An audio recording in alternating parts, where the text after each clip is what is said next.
Football fans, let's talk about one of the most crucial questions facing Brazil right now. Can the partnership of Bruno Guimarães and Casemiro truly carry the weight of Brazil's midfield on the road to the World Cup? At first glance, the answer feels like a solid yes. Both players bring a mix of commitment, energy, and experience that is rare in modern football. But as always, there's another side to the story. Injuries, suspensions, and the lack of proper replacements could quickly turn Brazil's greatest strength into its biggest weakness. And this is exactly where the conversation becomes fascinating. When you watch Brazil's recent matches, one thing stands out immediately: the natural chemistry between Bruno Guimarães and Casemiro. It's almost as if these two understand each other's movements without even looking. When Bruno pushes forward to supply an attack, Casemiro instinctively drops deeper, shutting down potential counters. When Casemiro decides to overlap or step higher up the pitch, Bruno automatically fills the gap, ensuring that the midfield doesn't collapse. This balance is priceless. It gives Brazil flexibility in attack, while maintaining a shield in front of the defense. And make no mistake, Casemiro is already a legend, a midfield general, the tank who has anchored some of the biggest matches in world football. Adding Bruno next to him, who has grown tremendously over the past 2 years, creates a duo that could define Brazil's future. Let's take a moment to talk about Bruno Guimarães. Many fans will remember how he wasn't always used to his full potential by Brazil's previous coaches. His talent was obvious, but his role was often unclear. That changed dramatically when Carlo Ancelotti came into the picture. Under Ancelotti's influence, Bruno's performances have improved step by step, almost geometrically. His defensive resistance is stronger, his passing range has sharpened, and he now plays with a level of control that makes him the heartbeat of midfield. Look at his assist for Paulo Henrique's goal the other night. It wasn't just a pass, it was a perfectly measured ball that sliced open the defense. And this isn't a one-off moment. In the match against Korea, he delivered another brilliant assist for Esteban Williams. Bruno is now combining defensive solidity with creative vision, something that puts him in the conversation with elite midfielders. Some fans even whisper his name alongside Toni Kroos. Though realistically, reaching that level will take another 5 to 7 years of consistent brilliance. But the potential? It's definitely there. While Bruno represents promise, Casemiro represents reliability. He has been one of the most consistent defensive midfielders in the world for over a decade. Whether at Real Madrid, Manchester United, or for the Brazilian national team, his role is always clear: protect the defense, break up play, and bring balance.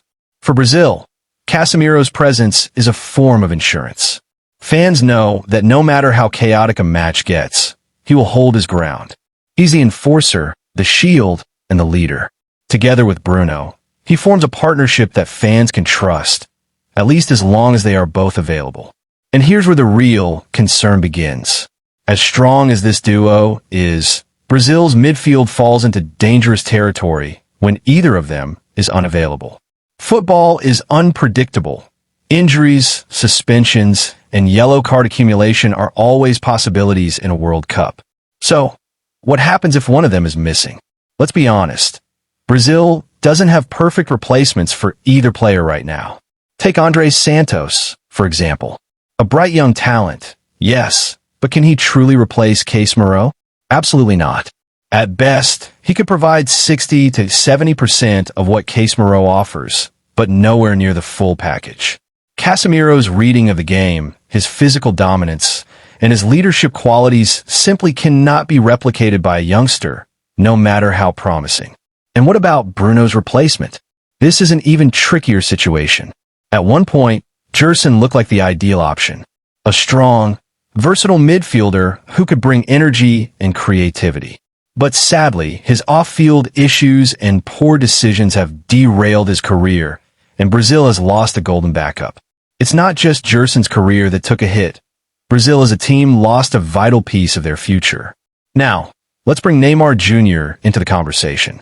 His return to the squad could completely change the dynamic of Brazil's midfield. How?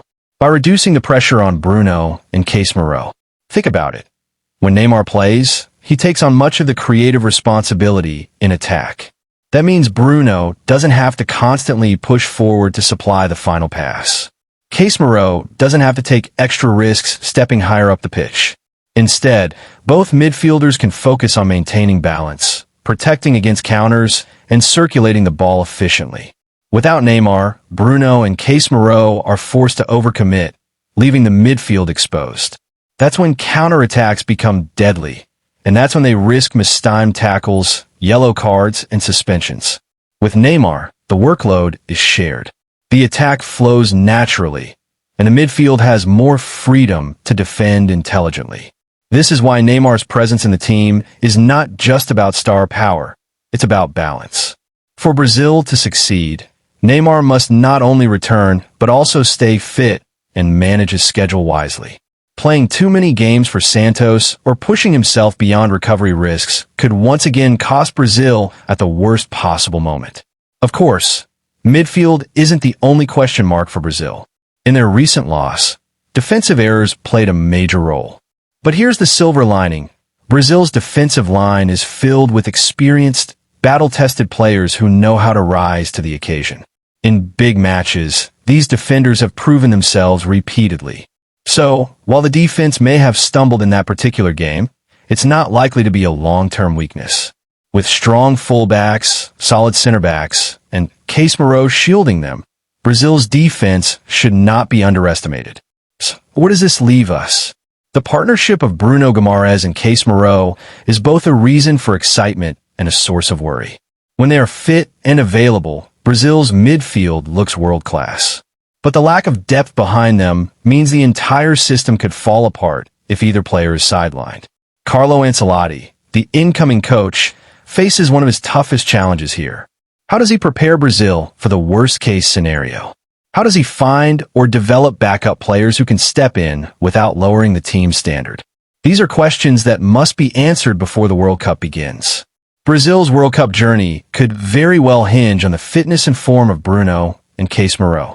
If both remain healthy, avoid suspensions, and perform at their best, Brazil will have one of the strongest midfields in the tournament.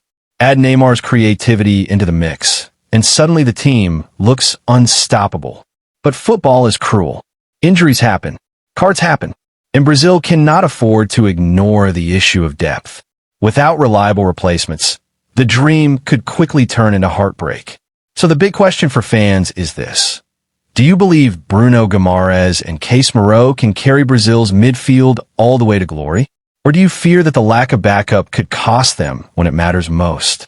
Let us know what you think, because this debate is just getting started.